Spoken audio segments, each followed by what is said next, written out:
Okay, for this lesson, we're going to be looking at the X sheet and onion skinning. Both of them incredibly powerful tools in helping us with our workflow for any animation that we want to do.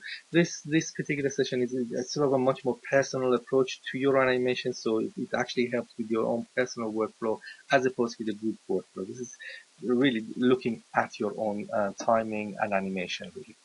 All right, so I got rid of the previous drawing layers here, so I'm going to have to introduce it, and it's quite simply you just need to go to the plus sign on your time bar on your timeline, click on it, and out of the options that are available, I'm just going to hit drawing. And one more time, in order for me to actually decide what drawing I want, I'm just going to hit the drawing button, and I'm going to put down any unique name, as this is going to help me, if I've got lots and lots of layers, help me understand what layer I'm dealing with, what layer I'm going to be animating. So the moment I hit that, you notice that that kind of the layer gets updated into my X sheet or the dope sheet here, and I've got it sort of all lined up. Now you notice that right currently my drawing was highlighted at the fourth frame. This is where my cursor was. I can, by scrubbing the cursor backwards and forwards, I'll be able to sort of say where I am along the time length of that particular layer. Also, I could do the same thing here as well. I can literally determine which layer I want to be on. So it works in both ways. It kind of updates itself here and also on the screen. All right, having said that, let's have a look at what other tools are available. Another incredibly important tool, as I explained earlier, in terms of our workflow, is the onion skinning. In this case, the button for the onion skinning is found on this particular software on the side in the toolbox. I think that it's slightly different in Studio in ToonBoon Studio 5. But it can be found either here or at the top. But I know for a fact that it will be kept in the view, onion skinning, and show onion skinning, which is checked off now. But if I click that off, it'll make that disappear. Now there are 2 or 3 different ways of knowing that the onion skinning is going to work for us or it's going to be available for us, and I'm going to show that quite quickly. First and foremost, of course, if you hit that button there, you see it being switched on. But more importantly, you should be able to see it on the timelines needle here. So at the moment you've got that tracker, it's highlighted. The playhead is highlighted as red. The moment I hit the onion skin button, you also notice that it's got a little bracket, blue brackets on either side of it, indicating that there's going to be onion skinning happening for 2 frames on either side of these frames that I'm dealing with. 2 or 1 frame, I'm not quite sure at this stage. But one of the good things again about ToonBoon is that you can extend the length of the onion skinning. At the moment I've got exposure of onion skinning happening before and after the actual playhead. So I could increase or decrease the size of these onion skin by just holding on to that blue bracket and dragging it along the length of the exposure that I require. So this is the nice thing about it. I can do it on both sides.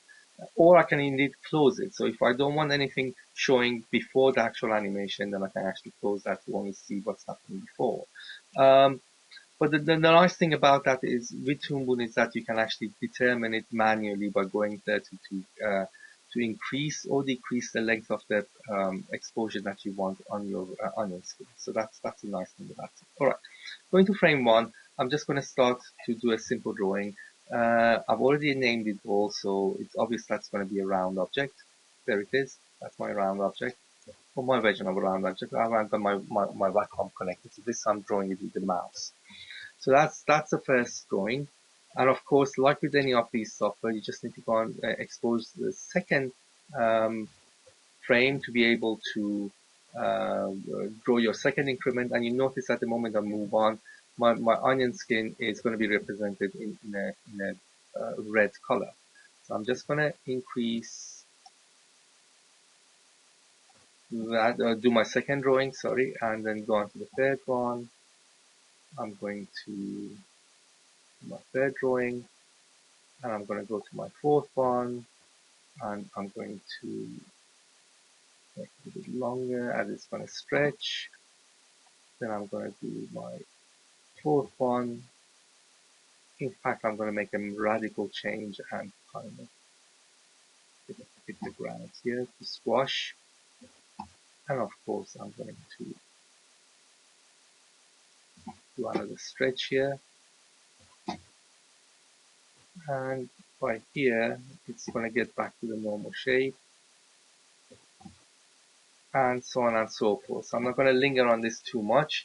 But here is the thing. If I roll back and forth, you can see two different colors here. One in green, in fact, three different colors. One in green, one in black, and one in red.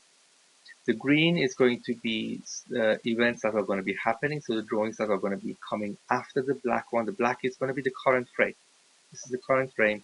Green is going to be colors that are coming after the frame, and red is going to be the colors that are going to be happening after the event has happened, so previous to the event that we're looking at.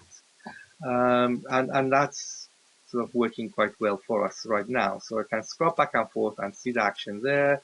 I can also look at to playback. I think the playback on Studio 5 is going to be at the top here.